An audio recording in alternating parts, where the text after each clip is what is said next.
anyos na byuda mula Cagayan de Oro City, hindi raw inakalang muling titibok ang kanyang puso sa lalaking 28 anyos lang. Almatuloy ng ilang mga kaanak, may ginayuma. Ramdam ang pag-aalaga at pagmamahal sa pagitan ng dalawa. Si lalaki, 28 anyos, inaalagaan ang isang 64 anyos na lola. Nariyang pinupunasan niya ang likod nito, sinasamahan sa mall at sa tabing dagat. At kumakain din sa labas. Pero hindi sila mag-ina, maglola o kahit magbiyanan pa. Katunayan, magkatabi rin silang natutulog sa kama, nagsusubuan kapag kumakain, at nagpi-PDA o Public Display of Affection pa. At kamakailan, nag-celebrate pa sila ng kanilang first anniversary. Opo, magjowa sila. At dahil mahigit sa kalahati ang edad ni Lola sa kanyang nobyo, gumana agad ang makakating dila. Si lalaki di umano may ibang habol sa jowa niyang Lola. May mera lang daw ako. Tinatanong nila kung magkano daw lagi allowance ko kay Connie. Habang si Lola naman, ginayuma raw si lalaki. May mga nagsasabi talaga na ginayuma ko si Reynald. Umabot pa nga sa punto na si lalaki hinagisan ng asin ng kamag-anak nito sa paniniwalang ito raw ang magpapawalang bisa sa di umano ginamit sa kanyang gayuma ni Lola. Nasasaktan din ako doon May talab ba ang asin sa tamis at asim ng kanilang pag-ibig?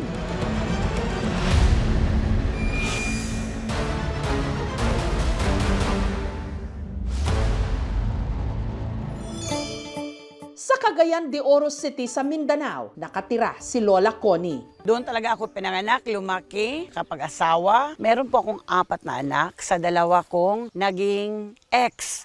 Sa pangatlong pagkakataon, tumibok daw ang kanyang puso nung nakilala niya ang mister niyang si Bobby. Tinanggap niya yung 4 na anak ko at pinahinto po niya ako sa pagtrabaho. Tinataguyod niya talaga kami as a family. Ang mga anak ni Connie may kanya-kanya ng pamilya. Ganda naman yung buhay nila ngayon, stable po yung mga trabaho nila. Habang sila ni Bobby nagsama in sickness and in health. Hanggang sa pareho silang nagka-diabetes. Pero taong 2023, si Connie nabiyuda. Expect ko naman talaga na natatanda pa kami na magkasama. Palagi niya talagang sinasabi sa akin, huwag ka mag-alala, hindi naman kita iiwanan. Papapaiyak ako eh. Nagsama kami ng almost 30 years. Napakahirap pala pag ikaw na lang nag-isa. Ang kalungkutan, idinaan ni Connie sa pagti-TikTok. I-unbox na natin Hanggang sa isa nilang TikTok live, kasama ang kanyang mga amiga, may umagaw ng kanyang atensyon. Bata, tapos ano naman, ang bait naman niya. Kikipag-usap siya sa amin. Ang tinutukoy ni Connie, ang 28 anyos mula sa Tanza, sa Cavite, na si Reynald, na aminadong laki sa hirap. Binagsisiyan ko, hindi ko tinapos yung pag-aaral. Mahirap ang buhay pag wala kang pinag-aralan. Inuusgahan ka ng mga tao. Para mabuhay na masukan siyang staff sa isang resort, sumideline din bilang kargador sa palengke. Sa isang buwan, kumikita po ako ng almost 15K. Gaya raw ni Connie, ilang beses na ring tumibok ang puso ni Reynald. Yung una ko naging girlfriend 20 years old. Pero ang kanya raw nobya na in love sa kanyang tropa. Nagpaubayan na ako. Hanggang itinaga raw niya sa bato na ang susunod niyang mamahalin yung matured pagdating sa pag-ibig. Pag mas may edad, doon magbibigay ng halaga yung bawat effort na ginagawa mo sa kanila. Hanggang sa muli niyang sinubukang umibig. 40 years old, 20 years old na ako noon. Tapos hanggang sa nanawa na siya, yung pinaubayan niya na rin ako sa iba. 51 years old, hingi siya ng hingi ng pera. Parang piniperahan ako ng gano'n. Nakakilala ulit ako ng 67 years old, pero LDR lang kami, kita-kita lang kami. Nag-cheat. At kung kailan daw pasuko na ang puso ni Reynald, saka naman daw siya napadpad sa TikTok live ni Connie. Nasa yellow basket ko po! Naaliw ako sa kanya sa pananalita niya. Habang lumilipas yung oras, parang nahulog na yung loob ko sa kanya. Niloko na niya ako. Sabi niya, crush kita. Eh di sabi ko, walang iya ka. Ang bata-bata mo. Yung totoo, Connie. Talagang kinilig ako. Ang tingin ko naman sa kanya, hindi naman siya nagbibiro. Hindi ko naman sasabihin na pangit ako kasi kamukha ko pa si Rosana Roses eh. Mabait siya tignan, tapos maharot, bagang prangka siya magsalita. Palagi na niya akong tinatawagan. Araw at saka gabi na tawag niya, aabot po ng 17 hours. Hindi ko naranasan sa 64 years old ako na may magsabi na, kumain ka na ba? Saan ka ba ngayon? Anong ulam mo? Alam mo ba, niludan niya ako. Ako naman, si matanda naman, sabi naman, wow! Ang sarap, may luder ako. Gwapo pa, bata pa. Gabi ng February 16, grabe na yung kakulitan niya. Sabi ko, alauna na. Hindi ko nga siyang pinapatulog hanggat hindi pa nagiging kami. Kaya hanggat sa napilitan na siya. Sabi ko, sige, jowa na tayo para matulog na tayo. Kinaumagaan ng alas 5 pa lang. Good morning, love. Sabi ko, ay, Jack ka! Asinso pala tayo nito. Love na. Tagang parang 16 years old ako. Ang love life ni Connie, inilihim daw niya sa kanyang mga anak.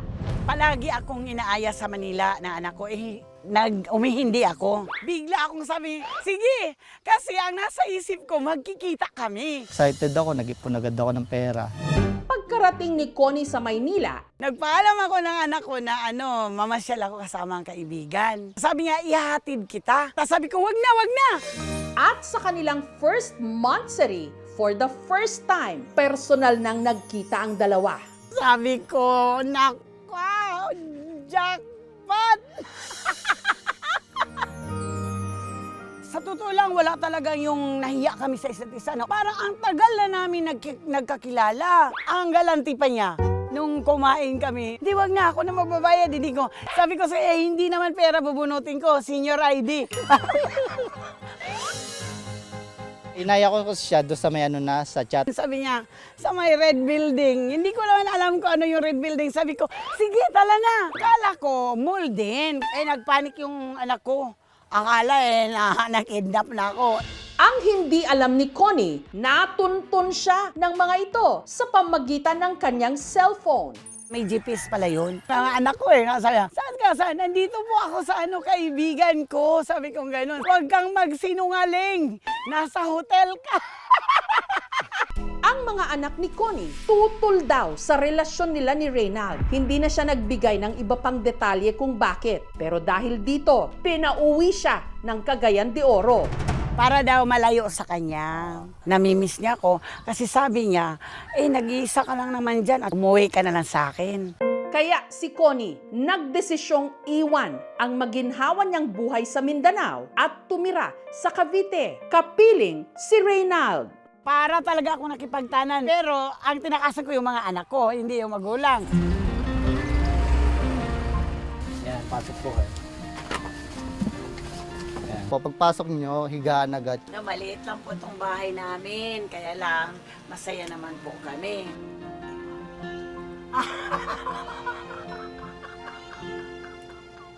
Ang tawagan po namin ay Yam. Ang ibig sabihin nun ay, you are mine. Akala ko yam na yummy. Ako yung baby niya. Baliktad yun. Responsable talaga si Yam. Naging tamad talaga ako sa kanya. Yun bang kakain na lang. Masaya man silang nagsasama. Pag-aamin ni Connie, naging hamon daw sa kanya ang mag-adjust sa bago niyang buhay sa Maynila. Yung mga luho ko, binawasan at binababaan ko talaga para naman makakatipid po kami. Kaya ayan, bumili po si Yam ng yung gamit ng pedicure. 3-in-1 daw siya. May mama na, may asawa pa at may lola. Ako naman 3-in-1 din. Meron na po akong asawa, may caregiver. Meron po akong taga-manicure, pedicure, di ba? Pero kahit gipit, pinipilit daw ni Reynald na mabili ang kanyang mga maintenance medicine. Sa isang buwan, ang gamot ko talaga is 5,500. Pasalamat ako kay Am. At saka, pag meron naman magbigay naman din minsan yung anak ko. Hindi ako nahirapan sa paggastos sa kanya kasi nga kasama sa buhay yun eh. Kasi pag di mo mahal, ba't mo gagastosan yung tao? Yung asawa ko kasi before siya namatay, sabi niya sa akin, hindi kita iiwanan. Parang coincidence din na nakilala ko siya, tapos magkaugali sila. Gaya ng ibang magkasintahan, hindi rin daw maiwasan na kung minsan sila'y nagkakatampuhan. Marami din naman talagang nagkakagusto. Yung mga may nagchat-chat, binabla ko agad yun para wala kaming pag-awayan. Nung una, awkward daw o alangan si Connie sa mga magulang ni Reynald. Tinanong ko siya, ano ba tatawag ko sa mama mo, kumadre? Kasi halos magkaedad lang nga kami. Gagandang lalaki na ikaw ng anak mo, matanda pa na takpuan. Sabi ko, yun ang akong gusto nun, ano ka akong gagawin ko, alam mga akong pakialman ko yan. Iba kasi nandidirek, namimera lang daw ako. Sinatanong nila kung magkano daw lagi allowance ko kay Connie. Nagkamali sila doon kasi mukha lang at katawan yung mayaman, pero yung bulsa ko po ang payat. Pero ang pinakamasakit sa lahat, ang kumalat na kwento kaya raw na fall si Reynald kay Connie. Mga nagsasabi talaga na ginayuma ko si Reynald. Nasasaktan din ako doon Umabot pa nga raw sa punto na si Reynald sinabuyan ng asin ng kanyang mga kamag-anak sa paniniwalang baka yon ang magpapawala sa di umano bisa ng gayuma ni Connie. Dami, siguro isang dakot din yun. Yun daw yung napanood nila sa TV rin. Kaya daw parang naniwala daw sila sa gayuma. Pero wala naman po nangyari. Para once and for all, matapos na raw ang mga paratang. Sa pagkakataong ito, ang inaakusahang gumayuma na mismo ang maghahagis ng asin sa kanyang sinisinta. Tingnan natin kung totoo ba talaga yung gayuma. Ako na mismo yung kukontra. Ano ang mangyayari kay Reynald? Matatauhan nga ba siya? O mapapatunayan niya ang kanyang pag-ibig kay Connie? Sabuyan mo para maniwala kayo na hindi ako ginagayuma. Ang mga naiinggit dyan, huwag munang pumikit dahil ang kasagutan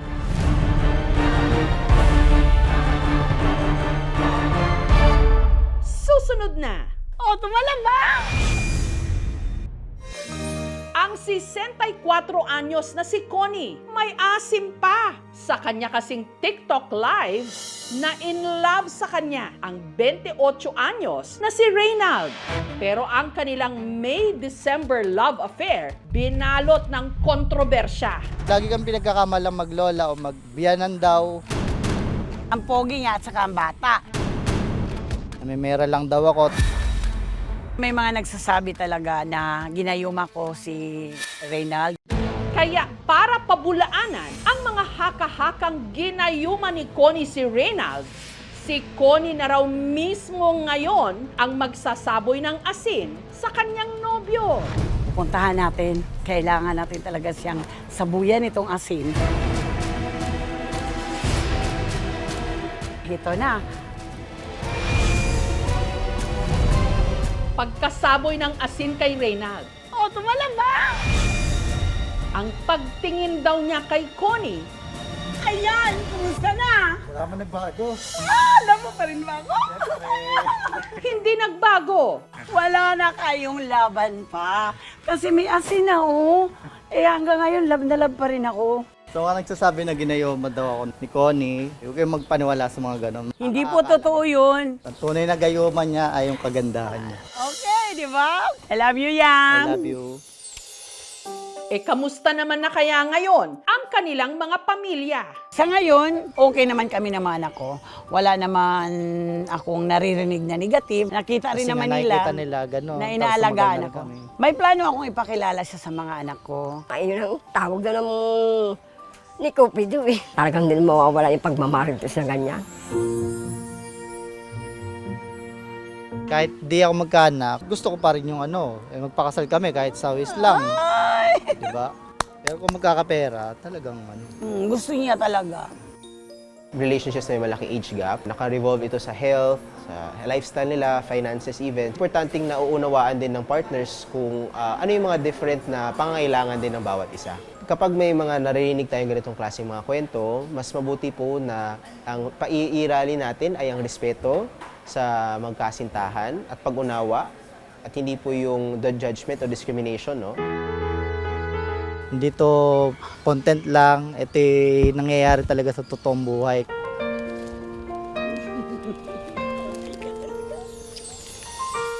Mamahalin kita hanggat kaya ko. Hanggat kaya kong magtrabaho, magsumikap.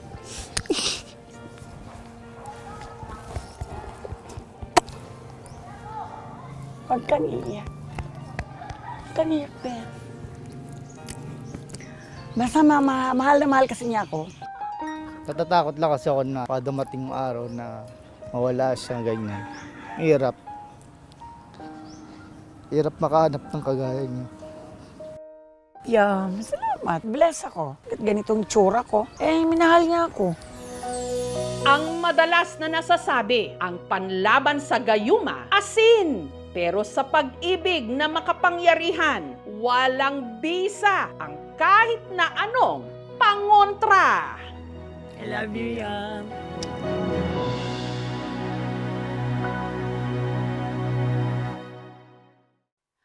Thank you for watching, mga kapuso. Kung nagustuhan niyo po ang videong ito, subscribe na sa GMA Public Affairs YouTube channel. And don't forget to hit the bell button for our latest updates.